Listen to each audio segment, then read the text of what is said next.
Something just tried to erase two interstellar objects from existence. Not dust, not decay, actual attack-level energy bursts hitting both Swan and 3I/Atlas at the exact same second. NASA's live feeds went white. Every ISSA instrument crashed. For 7 full seconds, the sky went blank. Then boom, both objects reappeared, glowing, shattered, surrounded by halos of charged particles, like survivors of something huge. But here's where it gets worse. The energy that hit them didn't come from behind, came from ahead, something waiting between them and Earth. Every scientist had the same reaction: this has to be a glitch. So they checked and rechecked. Same wavelength, same timestamp, same impact direction. That's not a malfunction, that's precision. And just before the impacts, both objects sent a pulse. 3 bursts, then silence, then 3 again, almost like a distress call. So now the question isn't what hit them, it's who or what heard that signal, and why it tried to destroy them before they reached us. 4 days, astronomers had been watching 2 faint dots, Swan and 3I/Atlas, crossing the outer solar system. Everything looked routine, predictable, until suddenly, the data broke. Swan's signal began to fade, like something was absorbing it. At the same time, 3I/Atlas started to slow down.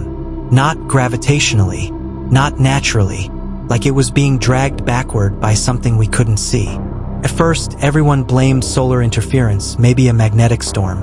But the sun was silent. No flares, no radiation spikes, just empty cold space.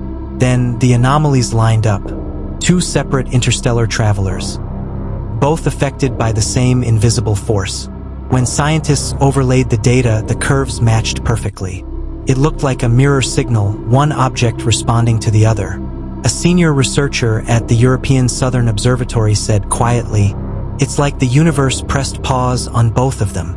And buried deep in the last telemetry packet from Swan, they found it, a faint rhythmic vibration repeating every 6 seconds. 3 pulses, silence, then 3 more, almost like a heartbeat. Hours later, 3I/Atlas sent the exact same pattern, as if one was calling, and the other was answering. Most agencies dismissed it as interference, but one private research team didn't.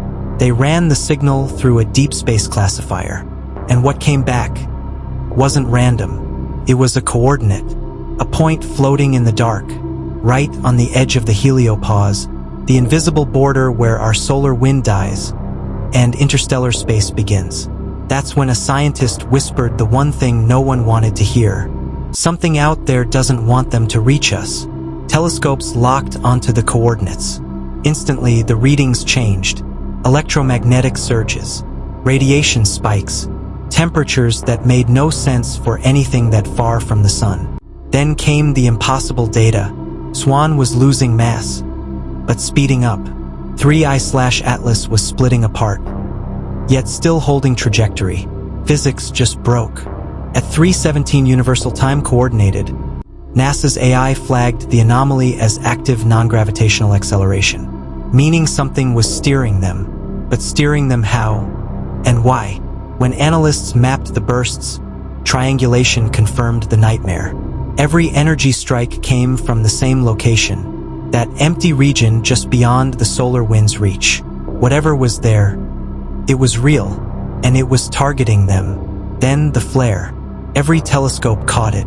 2 white-hot points of light, and then nothing. No debris, no tails, just expanding waves of radiation spreading outward, like ripples in water. Except the ripples were perfectly circular, perfectly synchronized, almost as if something had erased them cleanly deliberately. When scientists modeled the pattern, they realized something horrifying.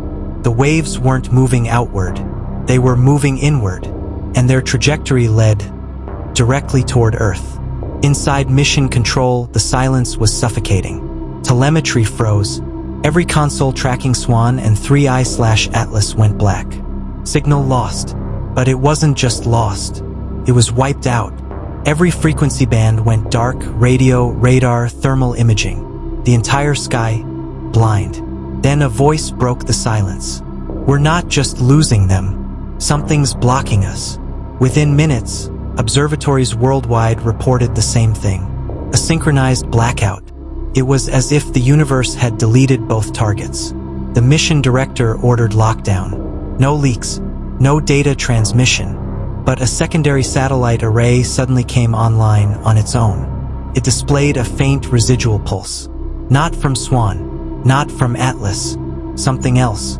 A low rhythmic beat. Intentional. Repeating. Then someone noticed the structure. Prime numbers. 1, 2, 3, 5, 7. That's not noise. That's intelligence. NASA's AI tried to classify it. The system glitched 3 times, then shut itself down, as if it didn't want to hear it. Seconds later, alarms. Power surge. Red lights everywhere.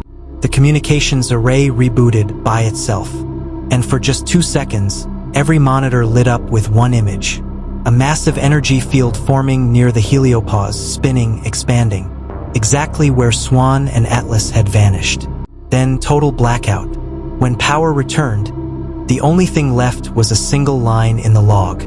Helioshield breach detected. Scientists compared the data to archived Voyager transmissions. The frequency matched something ancient, a mysterious signature recorded decades ago at the very edge of the solar system. They had ignored it back then, but now it was stronger. If the data was right, it wasn't an attack. It was a defense system, an invisible barrier protecting the inner solar system. And when Swan and Atlas hit it, it reacted. Not randomly, purposefully. But here's the nightmare. If that barrier was protecting us, something just broke it. The wavefront was moving inward, not pushing something away, pulling something in. Space agencies tried to reestablish contact with Voyager 1, the farthest human-made object in existence. Nothing. Silence. And then one morning, a pulse. 6 spikes, evenly spaced. Then a pause. The same heartbeat pattern. But this time, it wasn't from deep space. It was coming from inside the solar system. NASA traced it. The signal source was just beyond the moon. Suddenly, global communications went down. Satellites blinked out. Every screen displayed the same thing. Faint blue waveform. A circle fractured through the center. And then, the moon lit up. A ripple of light expanded across its surface, followed by a deep, shifting shadow, as though something behind it was beginning to move. Then silence. Every instrument flatlined. Every radar went blind. No images. No audio. Only one last line appeared in the final transmission log before the data stopped cold. Sequence complete. Interface stable. No one knows what that means. No one knows what came through. But for the first time in decades, the Voyager signal dead for months. Blinked once, then went silent again. Somewhere out there, between the stars and the silence, something is waiting, and maybe it always has been.